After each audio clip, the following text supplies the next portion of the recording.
Welcome back to the Hawks Film Room podcast. Now, the last time we watched the Hawks, it was Sunday, 6 p.m. tip off. DeAndre Hunter and Bogdan Bogdanovic did not play, presumably because they wanted more time to rest them before the Knicks game on Wednesday, their NBA Cup uh, sort of knockout round. The Hawks did not lead at any point throughout this game, and the Nuggets lead peaked at 32. So, a wire to wire victory for the Denver Nuggets and Nikola Jokic, who I just don't really see how there's any argument for anyone being a better player in the NBA this season. 48 points, 14 rebounds, 8 assists, 58% from the field. I saw a stat that he is leading the league in average 3 point distance and is shooting above 50%. It's really funny because there was a time where the strategy against the Nuggets was okay, make Jokic a scorer. And it wasn't that he couldn't score, it was that he was reluctant to, right? Like he's always been a pass first guy. Um, this year, Jamal Murray has been so unreliable. Aaron Gordon as well. And it's kind of been like this is the season where he's like, okay, I'll do it myself. I am unstoppable. And that's what it looked like for the Hawks after another game in LA where or against LA where Anthony Davis was able to get, pretty much anything he wanted. The Hawks came into this game as one of the best defenses in the league against roll men on pick and rolls. And after back-to-back games against Anthony Davis and Nikola Jokic, they fall in the 10th. It was a Now, here's the thing. I am very much not I'm a very analytical guy, right? So when I look at certain games or like I have a very sort of like modern approach to basketball, but one thing that I'm a stickler for, right? And I really do believe in is momentum and consistency and patterns. And I 100% understand why they decided to hold DeAndre Hunter and Bogdan Bogdanovic out. Bogey was listed with a left quad contusion. I believe DeAndre Hunter did play. It was Jalen Johnson who didn't play. My bad. Jalen was listed out with right shoulder soreness. Bogdan Bogdanovic with left quad contusion. Um, okay, so yes, they get a lot more time to rest up, hopefully, and be ready for this next game. But I thought the Hawks kind of threw some weird rotations out there. Kobe Buffkin has not really seen a lot of burn since his, um, less than inspiring performance against the Bucks. He had two back-to-back drives into Brook Lopez in transition, and from that point on, he got no tick against LA, and then only garbage time minutes against Denver. Now, we'll see with this next game, but my question is, okay, is that a sort of we're not like satisfied with his level of play, or is this a okay against Denver and LA, bigger teams that are going to match up Hunt? Are we just a little bit concerned about him out there defensively? Um, Unfortunately, I have not had the chance to ask Quinn that. I haven't been able to get to the game, but that's something I want to monitor because the Hawks were kind of throwing out weird rotations. It seems like Vit Krejci was the backup point guard the last couple games. Garrison Matthews played 20 minutes. That's like an absolute travesty. But when Bogey's out, I think in Quinn's mind, the closest archetype is Garrison Matthews, right? I don't really feel like here's the thing: if Gary isn't hitting his shots, he's not providing any positive value for the Hawks. He can take as many charges as he wants, and he was very good for us when Bogey was out to begin the season. But with the slump he's in and inconsistent minutes, I just think it's better that we don't play him. The Hawks went 1, 2, 3, 4, 5, 6, 7, 8, 9 deep. It was interesting too. Capella didn't play that many minutes; he only played 19. They started Larry Nance, which I thought was a good idea. He had a decent game. And again, another good showcase for what he could do for a contending team who may be interested. Although it seems that a lot of the intel is that they aren't going to be moving him, and a lot of it is trying to move Clint Capella.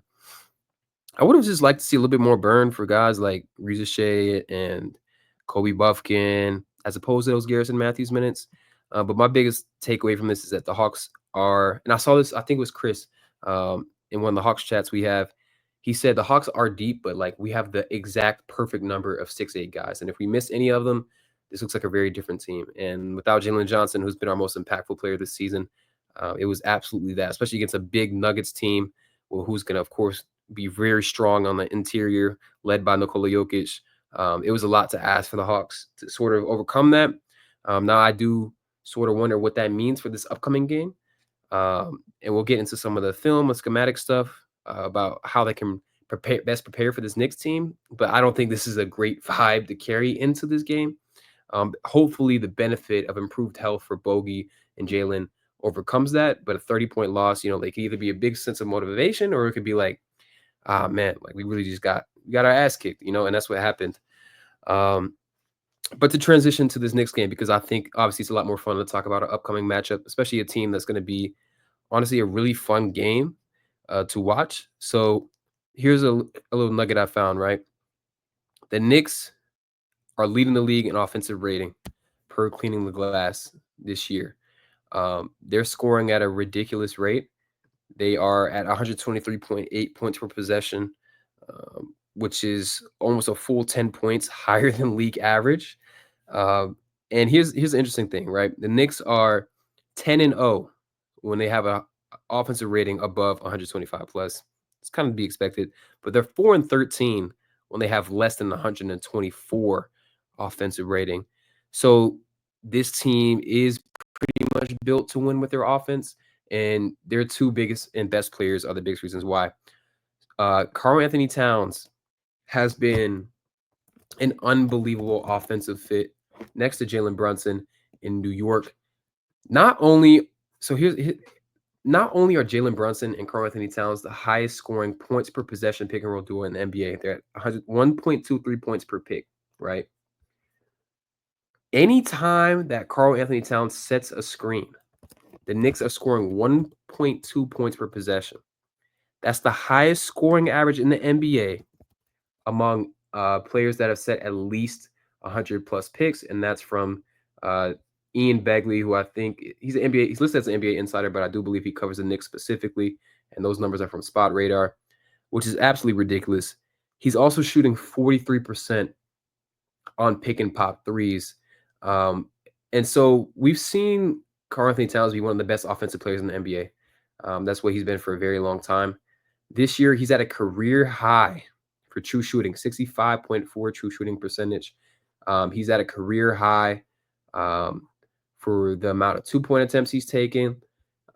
He's playing 2-point attempts per 100 possessions outside of his first 2 years.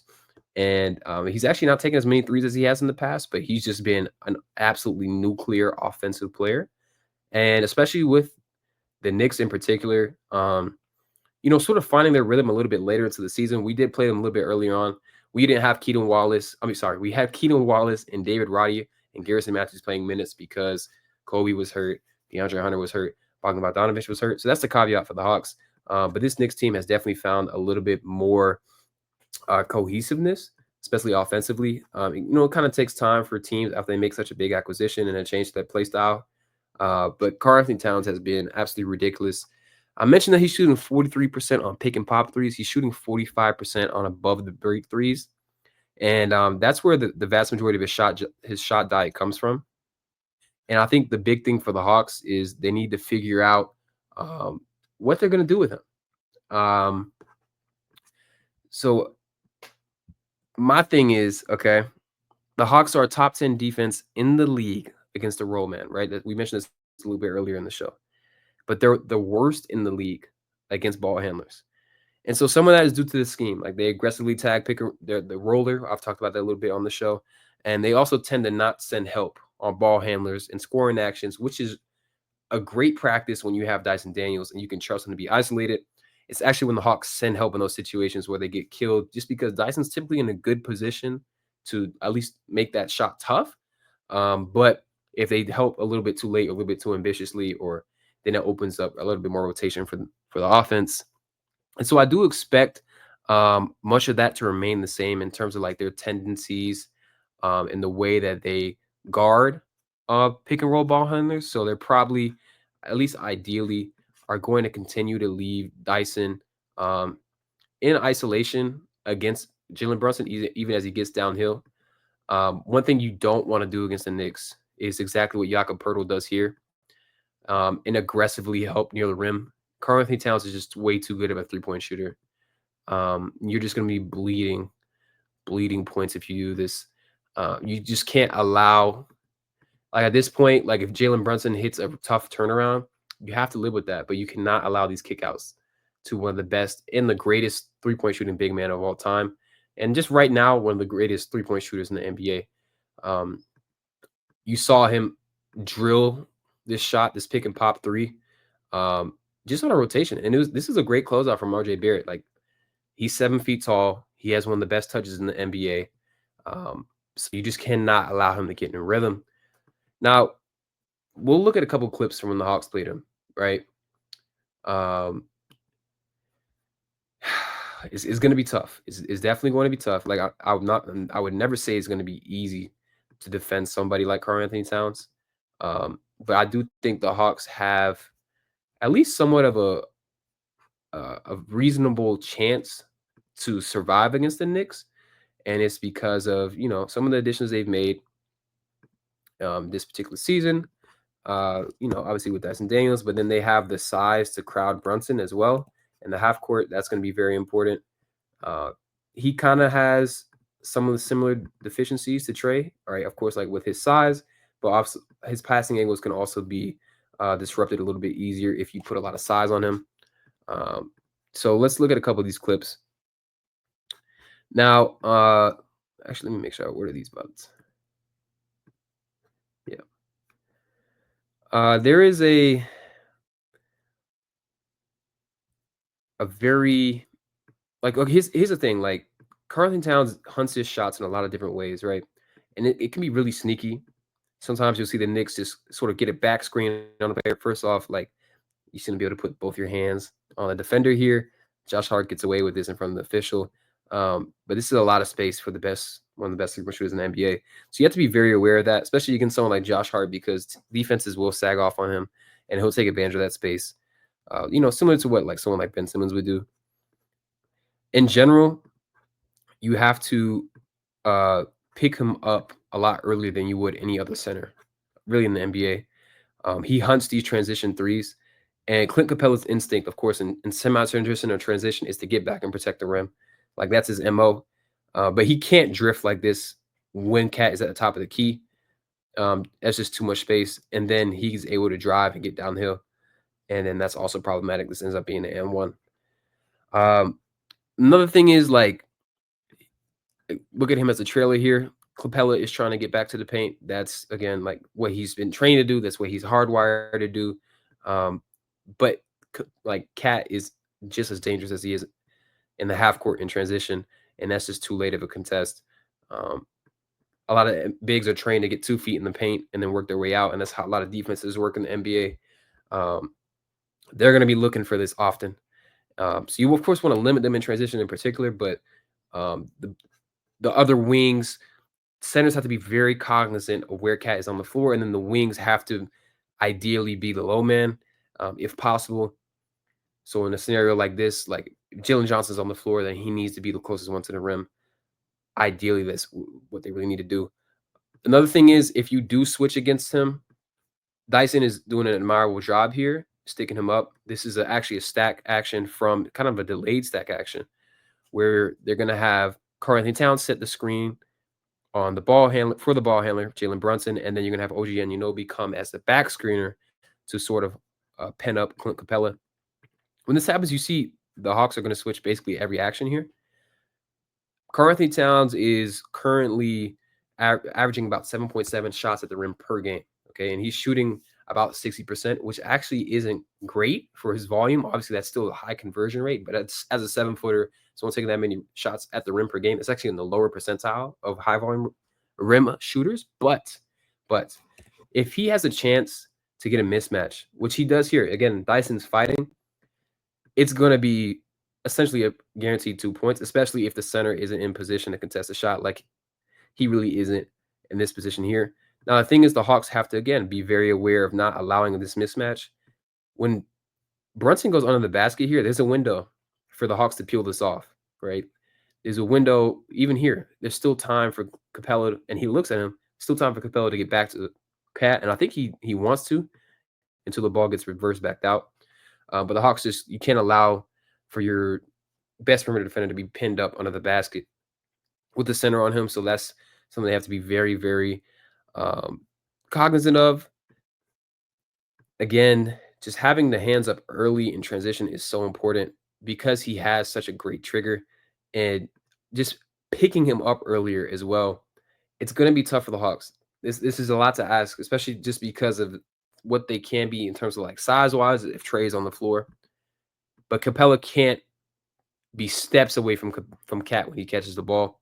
It's just too much space for him to go to work with, and this ends up being a foul because he's out of position and he's trying to scramble and close that gap, and he just does not have the mobility to do so, and he has to respect him as a shooter. So they have to be very, very, very, very intentional about catching him or picking him up early on the floor. It's also very important, of course, to contest these shots well. Dyson already has his hand up before he even turns to Cat and essentially high fives him. And this is as good of a contest as you can get against a 7-footer from a guard. This is why I love Dyson Daniels so much. He's so versatile. He just does things well. This is a beautiful contest, and this is what every contest has to be against Cat, because he does have the ability to completely shoot the Hawks out of the game if he catches rhythm. One more thing I want to point out, or a couple more things I want to point out against this particular action, right, where you're going to see Cat get downhill. This is actually really good defense from the Hawks. So this is a inverted screen. They're trying to use Trey's size deficiency against him, right? They've got two capable, well, Bridges has been really good from the corner. I haven't checked Josh Hart's numbers. They got two capable shooters in the corner, so you can't really send help from there. So Trey's job here is to make him pick it up and just take a little bit longer. Give time for Onyeka to get back in the play. That's exactly what happens, right? He gathers his, and the ball comes out. The Hawks peel out, and this ends up being a contested, again, caveat, Trae Young contest, but a contested three-pointer for Jalen Brunson. A decent shot, but this could have been a layup or a dunk if they don't cause a little bit of pause here and get Onyeka back into the play. And so this is the type of short rotations they're going to have to make, even if the Knicks do hit those shots, because you're preventing the much easier bucket by being active defensively. And you have to defend Cat as a team. If you don't and you peel it poorly, then this is what happens. So again, they're doing some screening actions here to get Jalen Brunson going off the ball. At this point, it's tempting to continue to show help on Brunson. Tempting. And Capella is asking for Ricochet to pick up Karl-Anthony Towns here. He's a little bit slow to do this. Ricochet's kind of just floating. He's floating. He doesn't move until the pass is thrown, and that's just too late. There's going to be too much space for Cat 9 times out of 10. He ends up missing this one. And I know that Capella wants to show as much resistance at the rim as he can. I just think they need to trust Dyson a little bit more, and we'll talk about that with Brunson's particular defense. I think here's a great example of how you show and recover on the ball handler when it is Brunson and Cat. So here, Onyeka is he's dropping. He's already moving back to Cat, even before the pass is thrown, even before it's reversed back to him. You can see he's already in motion here, getting back to him, and he's able to contain him and then get a hand on the ball, and Cat can be a little bit clumsy at times. So you just have to crowd him, make him work, not make anything easy for him. Now, defending Cat also goes hand in hand with defending Jalen Brunson.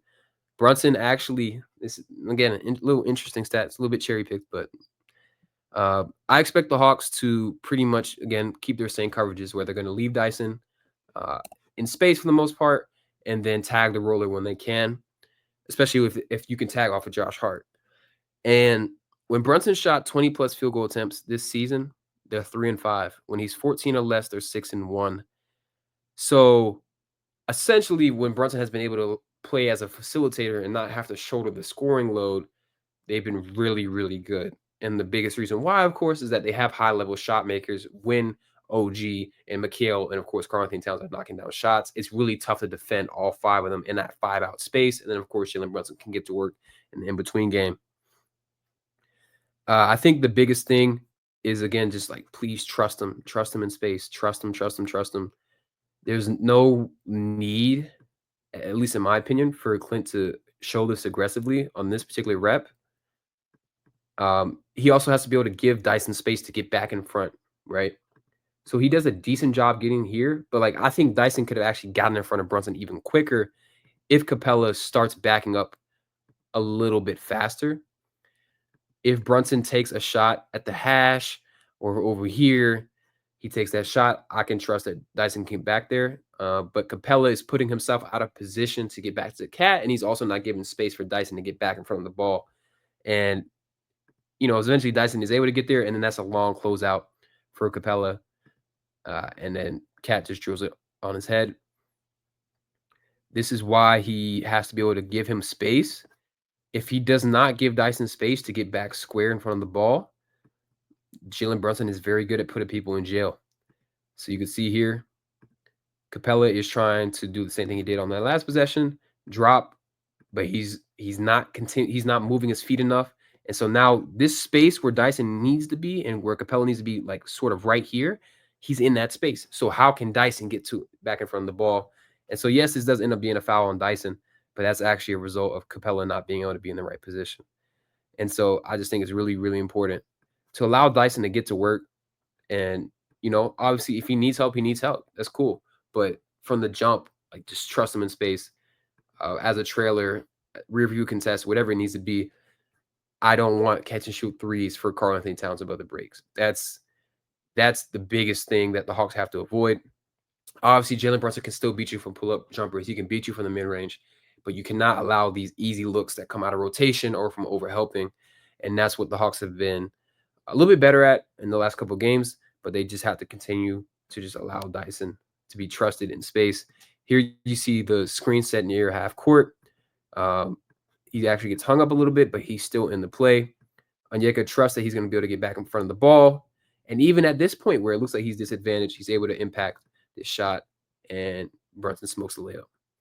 Again, I think that the Hawks have gotten a lot better at trusting him. A lot of defenders aren't able to continue to make an impact here. Brunson tries to lean in to create contact. Dyson avoids it enough that it throws Brunson off balance. He tries to go up, and it's a smoked layup. So again, just give Dyson the space to go to work. Now, it's going to be very, very, very important that he does not get in foul trouble. So look at a couple of those. I like this example of a show and recover from Dyson, and then also from Reza Shea. They shrink the floor here. Now, Brunson he's a good passer. Like, I'm not going to say he's a bad passer by any means, but you can make it tougher for him by shrinking the floor and then putting a lot of length out there in the passing lanes, just like any other playmaker, right? You just want to give him different looks. So here the Hawks are going to collapse, or at least look like they're going to collapse on him really hard. Jalen Johnson is coming on a hard double. Everyone's digging. And Reza Shea he's in position to dig, but he actually baits it and is able to jump the pass. And this ends up being a dunk for Dyson Daniels. And so it's important for them to continue to show help on those drives, but mix it up. Sometimes if this is Dyson instead, let him go to work, try to go to work one-on-one against Dyson Daniels. And then I think that would be a good advantage for the Hawks. A lot of possessions. What Dyson cannot do is pick up fouls like these. Jalen Brunson is extremely crafty. He will throw his head back. He has no shame, and I can't blame him. Like, there's contact created by Dyson here. This is not a high leverage. This is a very high risk, low reward steal. Obviously, anytime you can knock the ball into the backcourt, you could convert that on 2 points, but you're not stopping any scoring opportunities here by reaching for the ball, and you just pick up attacking foul. Here's another example. Fouling about 40 feet from the basket is never great. Jalen Brunson will, again, not necessarily a foul here, but he's able to throw his head back. We just can't afford that in this game. Like, the Hawks do not have anyone else who can stick Brunson. And as soon as you cannot rely on someone to contain Brunson in space, that opens up everything else for the Knicks. So it's very, very, very important that they stay away from fouling him, because if Dyson gets in the foul trouble, everyone on the Hawks is in trouble, because we don't have anyone else that can really stand up against Brunson. Now, here's going to be a huge key to this game as well. Josh Hart is a very, very eager help defender. And this is something that the Hawks were able to take advantage of, particularly Zachary Reza Shea. And the last time they played, Reza Shea had 33. Huge reason for that was Josh Hart's tendency to help. He loves to show help. And look, it's part of their defensive scheme, because he's such a havoc creator that they feel okay with giving him the space to sometimes roam off of guys. But he does have a tendency to, like, as his Twitter account says, he can sort of space out even against really capable shooters. And so here has 2 feet on the other side of the key, and Zach LaVine is in the corner. Like, that's not a great place to have help, especially when there isn't any sort of imminent drive happening. He's just sort of floating around, and creating an issue for his defense. And that's kind of been a couple of times that here's printed out by Presidente. Um, I've seen a lot of Knicks fans frustrated about this. And this is, again, kind of like what you saw against the Hawks. I'll show some of those clips. And so it's important for the Hawks to be able to knock these shots down, because it will happen at least 3 to 5 times probably, where Josh Hart will either aimlessly or intentionally try and help, and then create these open catch and shoot threes. Sometimes not for the best shooters, but he's doing that because he's been given that free will by Tibbs, the short of free roam. It's just sometimes it is a lack of focus type thing where he is leaving capable 3-point shooters. And we'll look at what particularly he did against Zachary Riza-Shea, which is a big reason why Riza-Shea had such a big game, taking advantage of all the space that he was given.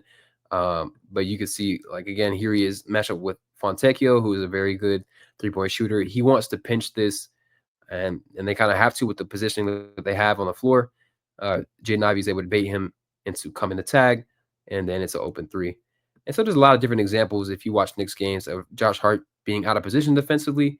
I do think some of that is by design, where they want him sort of roaming around and, trying to do the best he can to cover up some gaps defensively, but he's just not consistent with who he's roaming off of. Now, against the Hawks, that guy was Riza-Shea, and Riza-Shea had himself a night.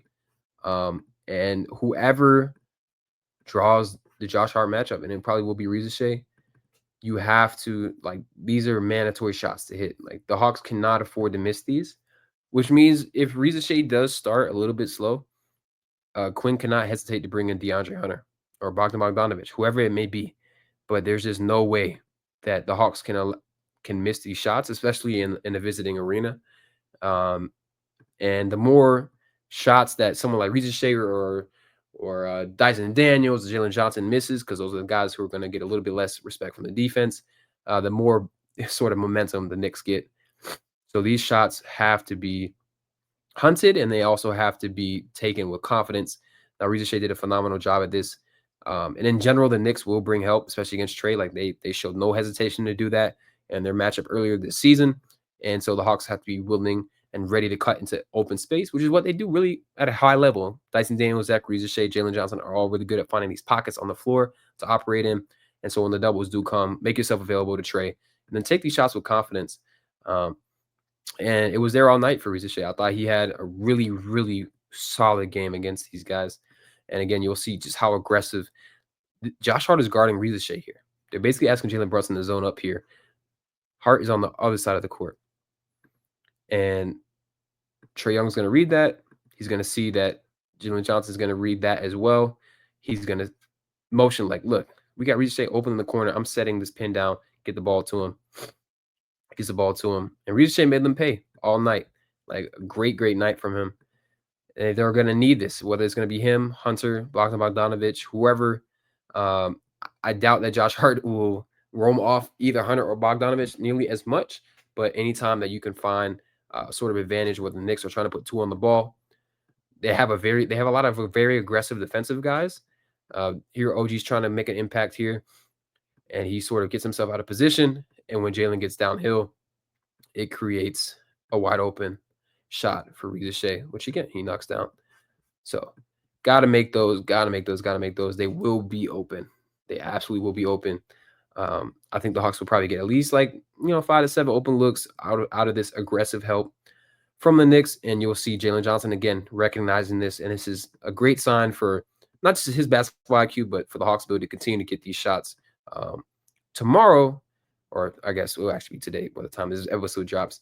But here again, Jalen Johnson reading the scenario, seeing how aggressively OG is helping off with Zachary Riza-Shea, or really it's Josh Hart again. Josh Hart helping.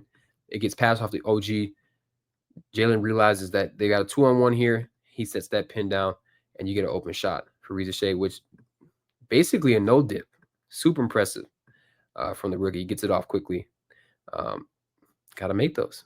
Gotta make those. Gotta make those. That's going to be huge. A big point of emphasis.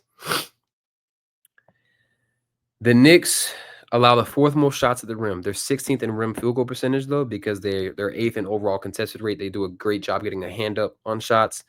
Teams are shooting 6.4 percentage points better with Cat on the floor at the rim. And that's even with him being more active than in previous years. Atlanta is first in paint field goal rate and third in rim field goal attempt rate, and we are second in points in the paint differential. So the rim, they have to be putting pressure on the rim all night. There's just simply no other option.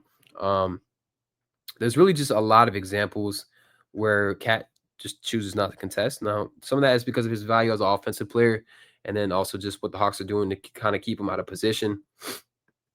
And here he's worried about the roller. Trey's able to get directly to the cup. You also want to attack him in space in general. So even if it isn't like off a pick and roll, here you're going to see NYK Okongwu keep it on the dribble handoff, and he's able to catch Cat out of position a little bit. And instead of trying to slide with him, he slides into him, and you see the need of sort of chest area contact, and it's a foul because he tried to use his hands instead of using his frame. He really is free at times. Now, I'm not going to say everything is.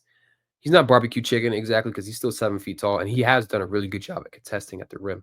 But with the lack of their other size, it can be tough because, again, here the Hawks are very intentional where they're running this pick and roll and how they have the help position. So you have, again, Josh Hart, who's very aggressive as a helper at the top of the key, and then you have Jalen Brunson as a low man. Cat knows this. He knows that if he lets Capella get behind him, it is a free 2 points. And so he can seize the layup on that pass fake from Trey, and it is wide open, just right to the cup. And Mikal Bridges has been really bad navigating screens all year. And so the Hawks have to continue to attack that deficiency as well. He can kind of lack some awareness too. He doesn't necessarily have a great track on the balance of the floor. So here, Josh Hart goes for the steal. Cat does not realize that they've got an imbalance here. And so when Dice streaks behind him, it's a wide open alley-oop. So they have to take advantage of that. It's probably a pretty good chance they're going to get outscored from three, probably again. So they have to be able to make up that gap somewhere, and they're going to have to do it in transition and on the glass and in the paint, which is what they've done. With pretty good success all season. Again, they don't have a lot of size, so even getting a shot up on the backboard is a good look for the Hawks because Capella's ability to offensive rebound. So when Cat does aggressively contest shots here where he's not on the ball, it now falls on Josh Hart, who's the low man here, to box out Clint Capella. And as good as he is at rebounding as a guard, that's a tough task.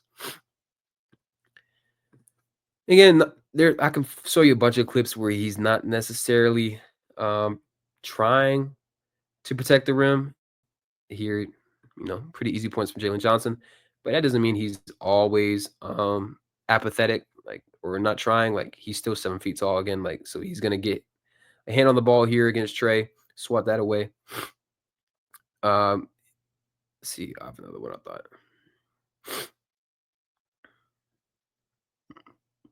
Yeah, but there's just no size. There's no size when he goes to contest. Especially when OG's not the low man. That's a really big advantage for the Hawks. They have to try to attack that as well. OG's high up on the floor here. So this lob is, again, you're asking Cat and Josh Hart to break this up. They're not in position. Hawks have to take advantage of that. And then the last thing that they're going to have to be very, very aware of is this Knicks team doesn't really have a guard or even just a weaker offensive player that you can sort of stash Trey on, right? Their starting lineup, with Jalen Brunson, Josh Hart, Karl-Anthony Towns, Mikal Bridges, OG Anunoby, they can all take advantage of Trey in a certain way or in varying different ways. And so what that looks like, here's like an example of what like good help looks like. Um, Here's Mikal Bridges on the post up. Jalen helps aggressively. The Hawks again shrink the floor. The Knicks make it a little bit easier by cutting here into the paint, and so now you've got essentially 2-on-2. And this ends up being a really nice shot from OJ Anunoby over the contest. But this is sort of how you get the ball out of a disadvantaged position with Trey guarding Mikal. I would say too, like if Mikal beats you on post ups and post fades, then he does. Um, but you also want to mix it up. Like obviously, you don't want him to continue to coming down and abusing Trey. It's just going to be too easy of a way to score. But there are times where they overreacted. Here you have both Dyson and Reza Shea trying to show help, and so when Jalen Johnson, again, who's not positioned in a way to see who's cutting across his face here, when his man does cut across his face, he's out of position. And then the ball gets ping ponged around. Guys are overreacting. Uh, Jalen Johnson, again, is not in position, tries to overhelp, and it results in 2 points. So, yes, you want to show help, but you don't want to over rotate to the point where you become extremely vulnerable at the cup, which is what sometimes can happen. But then you also do sometimes want to show a little bit more aggressive help. So, here, when it's Josh Hart, right, then Reza Shea needs to be a little bit more aggressive with the dig here. Again, not full on doubling, but as McBride drives past him, be active in that sort of driving lane, make it be a deterrent. Because again, the passing lanes for McBride here is to kick it back out to Josh Hart, where he has improved a lot as a 3-point shooter. But from this particular area where he's that deep, he's not as much of a threat.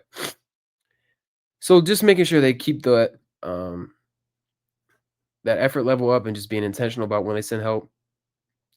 Now he can't give up either, like Trey. Sometimes I think he's been really good with his consistency. Well, he's been really good defensively in general, like with the effort, the consistency, but he can't give up like he does here. Um, Here, Jalen Johnson picks up his assignment, and Trey just stands there and watches, and that opens up a wide open layup for Josh Hart. This could have been a steal. This could have been a peel off where he can then bump a Reza Shea to Josh Hart. He could have peeled off OG. A lot of options here to continue to be, active defensively. You can't just allow that to happen. They also need to be proactive too when they're sending help. So, with the way this is being set up, again, remember that Capella has to respect Karl-Anthony Towns as a shooter. So he's very worried about that. Mikal Bridges sees this. You'll see Reza Shea look at Mikal Bridges. He sees that Bridges is coming. He looks back at the inbound, takes a step back even. You have to be more proactive here. Again, knowing your personnel, you don't want to give up a wide open dunk when the alternative is a Josh Hart 3. That's the ideal outcome here with the way that this floor is imbalanced at this point. Obviously, you don't want to give up either, but with the way that the situation the Hawks are in, you'd much rather would try and cut off this open streak to the basket as opposed to this open 3. So that's just one of the things. And that's also not to say that Trey's always a liability. He hung tough here against Deuce McBride, contained the drive, took the ball away from him, and then the Hawks were able to get back out in semi-transition. So, certain matchups, he can continue to be scrappy. He can draw offensive fouls. He can take the ball away.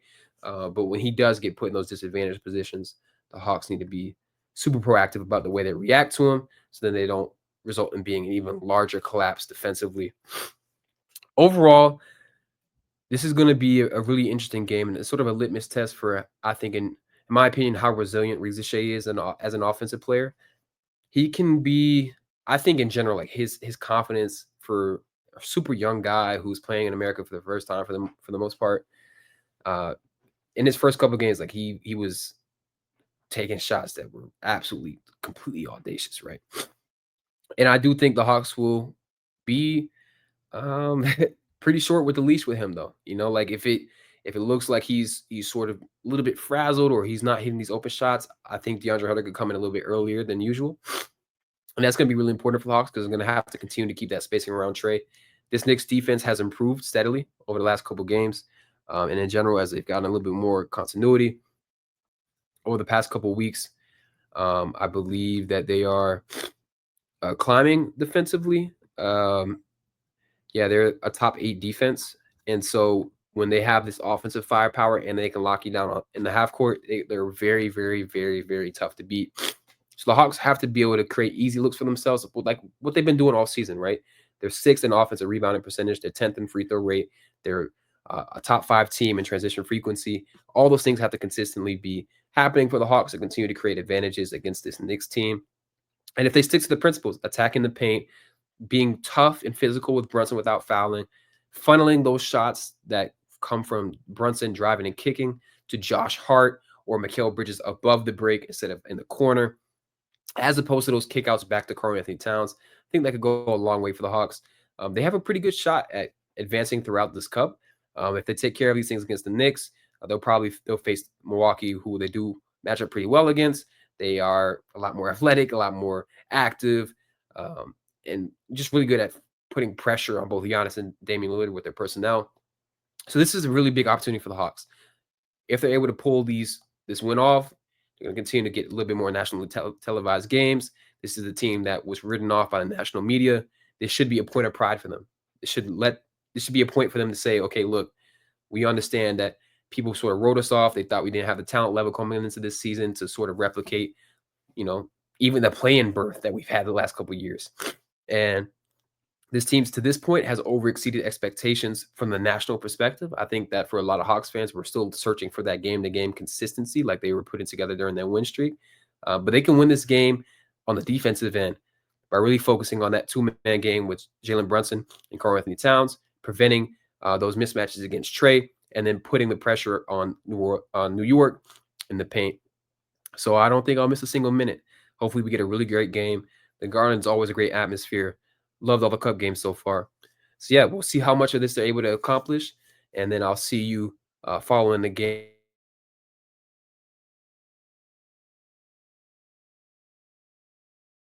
Give it a review.